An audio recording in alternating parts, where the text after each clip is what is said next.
Et là, regardez, le moulin, il se jetait ici. Donc là, on est dans la Dordogne. On regarde. Et là, regardez ce qu'ils viennent de trouver. Oh, le petit billon. C'est une monnaie qui a plus de 500 ans. Elle était en billon, donc c'est en cuivre avec une couche d'argent dessus. On la voit encore. Et là, vous avez le reste d'une fleur de lys. Hein. Et là, vous voyez bien la jolie croix médiévale. Magnifique, 500 ans. Donc là, ils m'ont convaincu de descendre. Vous voyez, là, on y va. Hop. Mais c'est pas moi qui ai fait la pièce, regardez. Ah, qu'est-ce qu'on a dans l'eau?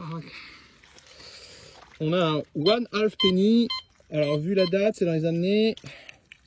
C'est quoi l'année? 1939. Donc, c'est une monnaie anglaise. Et c'est quoi? C'est Georges, normalement, cette époque-là? Ouais, Georges. Voilà, une monnaie de 1939, toujours en face du moulin, là, vous voyez. Hop. Bravo. Donc là, je vais encore en sortir une. Vous voyez, c'est vraiment sympa les bords de Dordogne. Regardez, hop, on va regarder ce que c'est. Encore une fois, là ils sont encore en train de creuser sur une. Et là, on a quoi? C'est encore un demi-penny. Vous voyez, cette fois il a une couronne, l'ami Georges. Tout à l'heure il n'en avait pas. Et elle est de 1922 celle-là. Ah, et là les collègues, ils ont trouvé quoi? Alors, le diamètre c'est une 10 centimes napo, mais qui aurait été transformé en jeton publicitaire. Vous voyez, il y a un truc dessus, ER. Donc voilà, ouais, c'est... Putain, sympa, on est tombé sur un coin à monnaie là. Bon alors là, encore une fois, hein, juste à côté, il a dû perdre une boursée. Regardez celle-là. Ça, cette fois, c'est un penny de 1922, donc encore une monnaie anglaise. Ah, encore une? Est-ce que c'est encore une monnaie anglaise? Bah ouais, c'est encore une monnaie anglaise, regardez. Il a perdu son porte-monnaie, le monsieur, je pense. Et là, qu'est-ce qu'on a encore? Alors, c'est... Je vois pas bien. Ah, elle est là. Donc c'est Georges cette fois, donc c'est encore une monnaie anglaise. On a encore une? Et c'est l'année 1921. Vous voyez, très sympa. Cette fois, c'est les pennies qu'on fait, plus les demi-pennies. Alors là, regardez, ça galère un peu là, mais regardez. Moi, on la voit cette fois. Elle est là.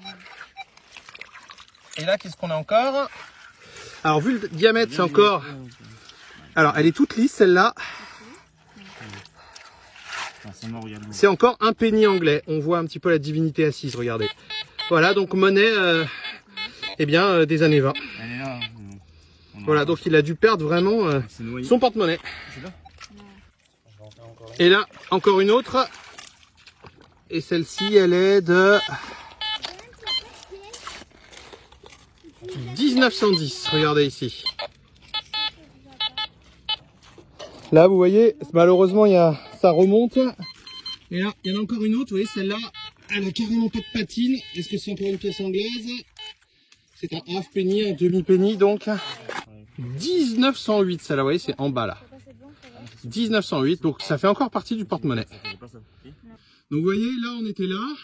On est remonté. Et là, on va vous montrer donc, ce qu'on a trouvé. Donc c'était le reste le moulin. Vous voyez, l'eau, elle s'en allait par ici avant. Et là, regardez. Donc il y a des gens pas mal qui pêchaient, vous voyez, tous les plombs. Et là on a un petit porte-monnaie, donc ça ce sont des pennies, sont plus gros. Donc la plus ancienne 1908, la plus récente 1933. Donc c'est quelqu'un qui a perdu ce porte-monnaie dans les années 30. Vous voyez, il y a des balles, il y a un petit peu de tout. Et on a une monnaie très ancienne, c'est celle-ci. C'est une monnaie donc en billon, celle que je vous ai montrée tout au début avec une petite croix dessus, vous voyez, et une fleur de lys. Elle est là, donc ça c'est une monnaie qui a 500 ans. Donc voilà, hein, voilà ce que c'est la détection de loisirs. Moi j'ai toujours mon détecteur dans le coffre. Là c'est complètement au hasard. Hein. On a commencé par faire le tas de sable, trouver le bouton. Et puis après on a essayé d'aller faire juste devant le moulin dans la boue. Et c'était très sympa. Vous voyez tout ce qu'on trouve. Hein. C'est magique la détection.